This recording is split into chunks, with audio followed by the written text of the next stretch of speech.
지 모르겠는데 어떤 분들은 비타민을 많이 먹으면 그냥 배출된다. 필요한 만큼만 쓰이고 또 어떤 분은 너무 많이 먹으면 결석 생긴다. 뭐 이런 얘기도 있어요. 비타민이 일단은 배출되는 건 수용성 비타민은요.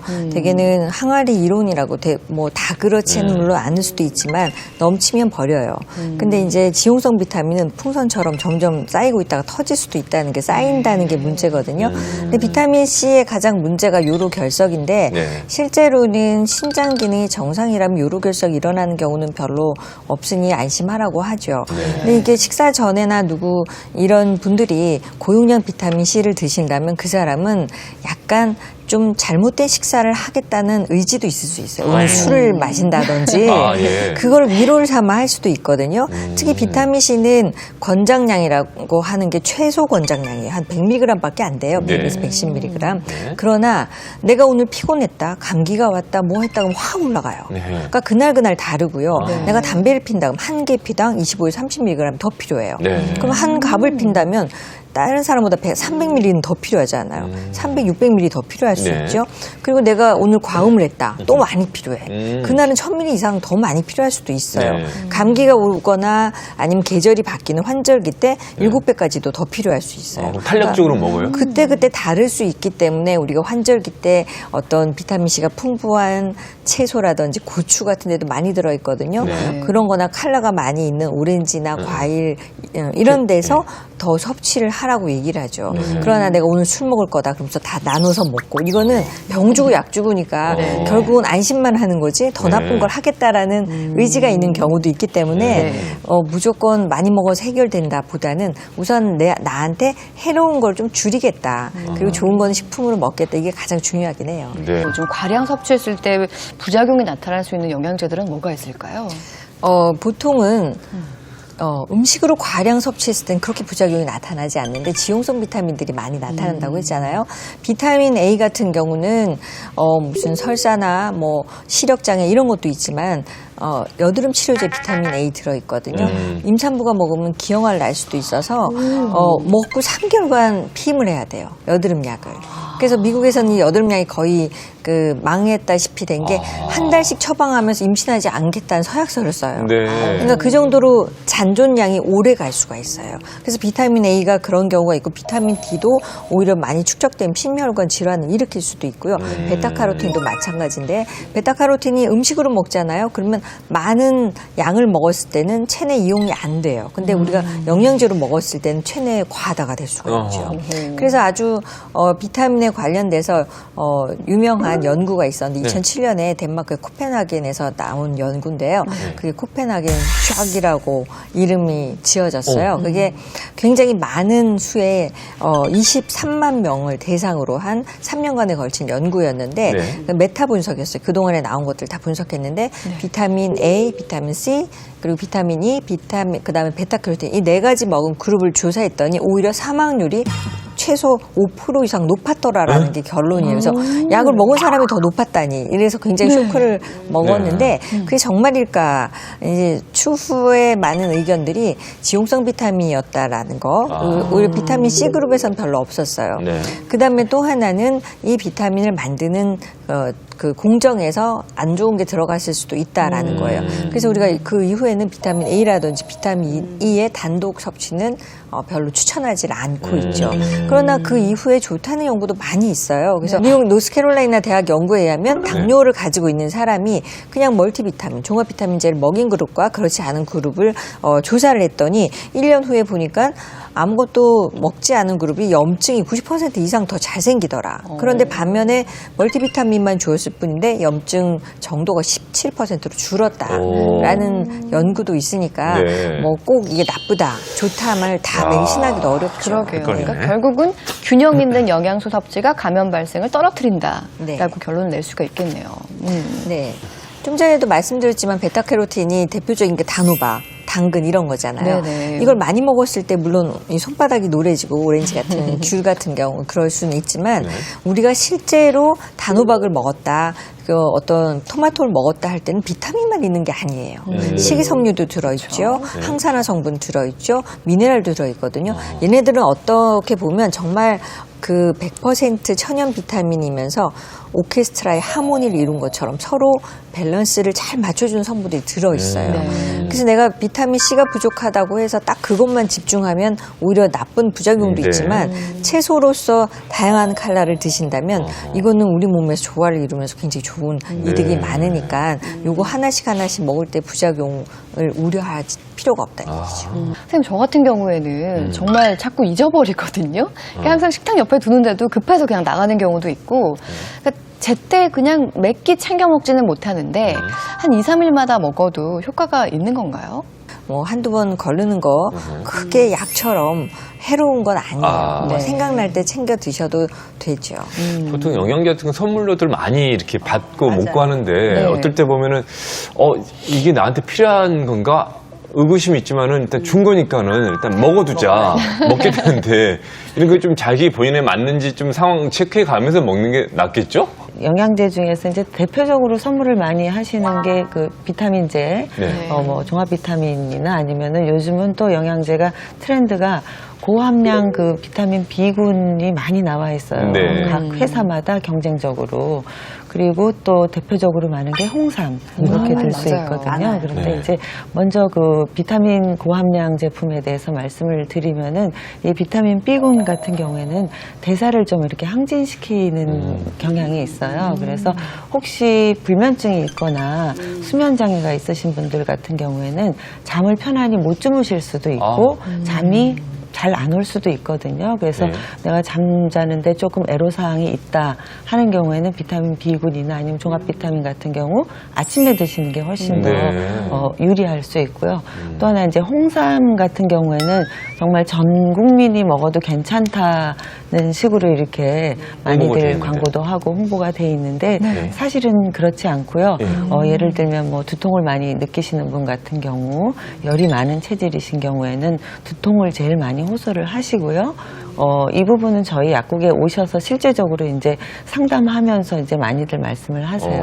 그다음에 수험생들 같은 경우도 마찬가지로 두통이나 또 원하지 않는 피부 트러블, 여드름 같은 것들이 홍삼을 복용하고 난 이후에 네. 또 더 많이 나타났다. 그렇기 때문에 이제 좀 조심하셔야 될 부분이에요. 그런 수험생 힘내라고 먹였는데 네. 두통이 있으면 오히려. 네. 제가 그렇죠. 아까부터 제일 네. 궁금한 게 이제 두 분이 계속 말씀하신 게 자기한테 맞춰서 먹으라고 하는 건데 그러면 이제 내가 어떤지 알아야 되잖아요. 그러니까 어떻게 맞춰서 먹을 수 있을까요?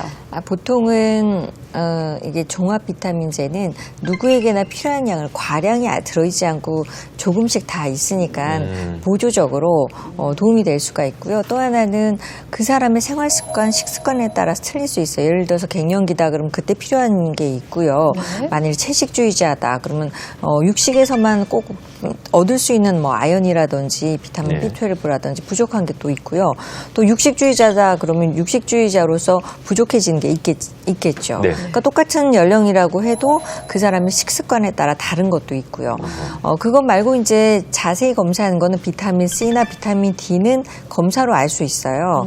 네. 그래서 뭐 소변 검사나 혈액 검사로 알 수가 있고 네. 또 유기산 검사 같은 것도 하고 모발 미네랄 검사를 하는데요. 모발 미네랄 검사는 모발을 통해서 우리 몸에 있는 미네랄 밸런스를 보는 거거든요. 그래서 최근에 뭐 독성 성분, 네. 뭐 수은이라든지 납이라든지 이런 게 많이 왔는지, 뭐 칼슘이나 마그네슘이나 이런 칼륨이나 이런 거 미네랄의 밸런스가 맞지 않는지 이런 거를 개인적으로 검사를 하면 나한테 필요한 어떤 식품이 뭔지 이런 걸 알 수가 있는 검사 방법도 있습니다. 뭐 병원 가면은 검사 받을 수 있겠네요. 그렇죠. 이 비타민에 대한 그 영양에 대해서 검사를 하는 곳들이 많이 생겨서요. 네. 할 수가 있습니다.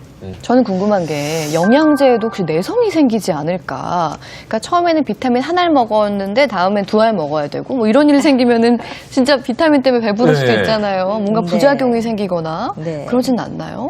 비타민제가 내성이 생기는 건 아니고요. 옛날에는 하나 먹어서 괜찮았는데 이제는 2개 먹어야 된다면 그 사람이 좀 안 좋은 생활 습관을 한다고 봐야죠. 그때는 괜찮았다면. 그러나 네. 내성은 아니지만요. 먹으면 좀 위험한 경우도 있어요. 내가 흡연이라든지 성면에 노출된 사람이라면 베타카로틴제를 먹었을 때 폐암 발병률이 높아져요. 그래서 그런 것들은 조심을 하셔야 되고요. 또 폐경기인데 심혈관 질환의 위험이 올라가는 당뇨다. 그러면 비타민C 보용량은 조금 조심을 하셔야 되고요. 또 아까 그 혈당 강화제 드실 때 나이아신 고용량 비타민 B군 섭취를 좀 조심해달라 그랬는데 이 나이아신을 복용하신다면 뭐 알레르기나 통풍, 간질환 있으신 분은 주의를 하셔야 된다는 게 있습니다. 근데 제가 잘할 때는 항상 무슨 약이든지 식후 30분. 네. 근데 이제 최근에 주변에 이렇게 약 먹으면서 뭐 병원에 있으니까 주변 선생님들한테 물어보면 요즘 그런 거 없어졌다고. 그냥 아무 때나 먹어도 된다고들 그래요? 그래요? 많이 그러시던데 예, 이렇게 맞는 말인지. 네. 우선 식후 30분이라는 개념은 우리나라에만 있어요.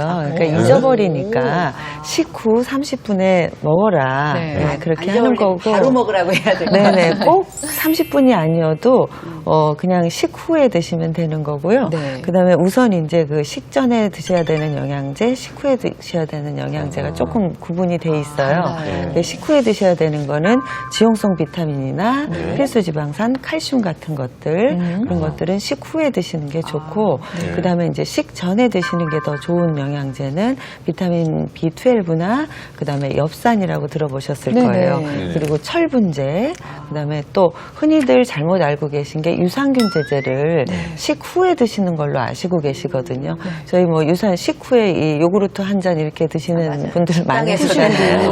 네. 식후에 드시게 되면은 위산에 의해서 파괴가 되거든요. 그래서 유산균제는 식전 또는 자기 전에 드시는 것도 좋은 방법이라고 하실 수 있겠습니다. 두 분 모두 공통적으로 마그네슘 드신다고 하셨었는데 마그네슘 같은 경우에는 어때요? 식전인가요? 식후? 마그네슘은 특별히 식전 식후를 아무 때나? 따지지 않고 상관없어요? 드셔도 되고요. 저 같은 경우는 참고로 공복에 식전에 네. 먹고 있어요. 그럼 좀 전에 그 얘기하셨던 식후 30분이라는 게 우리나라만 있었다는 게 그럼 식후에 먹으면 그냥 시간 관계없이 아무 때나 그냥 먹어도 돼요? 네. 그 이제 강박관념이 있으셔가지고 어떤 분들은 실제로 이제 그 식후 30분 딱 지켜서 알람 만약에 맞춰서. 30분이 그건 지나면 대한민국 약을- 약사님들이 잘못하셨네. 그걸 지금까지 홍보를 계속 그렇게 해놓고. 네, 저는 식후에 그냥 드시라고 네네. 했어요. 야. 가장 적당하게 네. 본 시간이라고 할 수가 네. 있는 거죠. 근데 그래요? 어떤 진짜 환자분들은 식후 몇 분인데 그거를 모르고 놓쳤잖아요. 이런 네. 영양제 말고 약 같은 경우도 그럼 안 먹어요. 안 드세요. 그럼 이게 안 먹는 게 더 나쁘다고 그냥 생각났을 때 차라리 드시라고 저는 얘기를 하거든요. 네. 그게 안 먹는 것보다 나은 건 아니죠. 알겠습니다.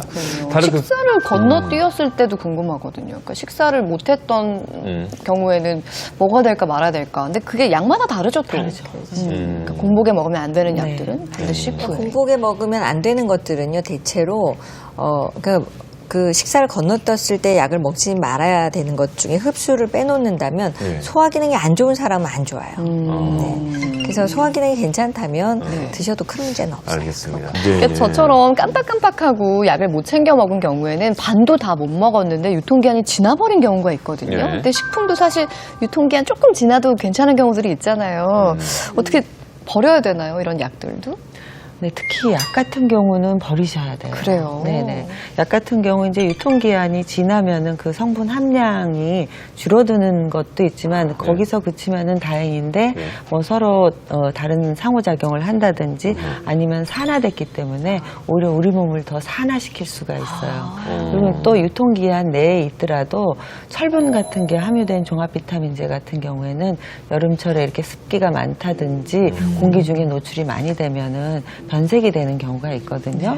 드시다 보면 이렇게 약 그 정제 색깔이 변하는 경우가 있어요. 그런 경우에는 조금 찜찜하셔도 그냥 버리시는 거예요. 네. 그럼 유통기한 전에 좀 변했으면 네. 약국에 갖다 줘서 네네, 저희- 교환할 수 있나요? 교환은 이제 물론 당연히 이제 그 소비자분이 어떻게 이 제품을 관리를 했느냐에 따라 틀려지겠죠. 그렇죠. 네네. 교환해드릴게요. 캡슐 약의 경우에 약간 좀 뭐 위염 같은 걸 일으킬 수 있는 소지가 있다 그런 얘기도 있는데요. 네, 그럴 수 있는데 특히 이제 뭐 요즘 같은 경우에 그 식도염 증상을 많이 가지고 계시거든요. 네. 네, 역류성 식도염이라고 많이 들어보셨을 거예요. 그런 분들 같은 경우 특히 약을 드실 때 그 물을 충분히 많이 섭취하셔서 알약이 충분히 위에 도달할 수 있게끔 물의 양을 많이 드셔주시고요. 또 하나 알약의 약의 크기가 크거나 연질 캡슐 같은 경우에는 이 식도에 달라붙는 경우가 있거든요. 그런 경우에는 이제 염증을 일으킬 수가 있기 때문에 충분한 물과 함께 드시는 것이 안전합니다. 네. 또 다른 질문 볼게요. 똑똑이만 카페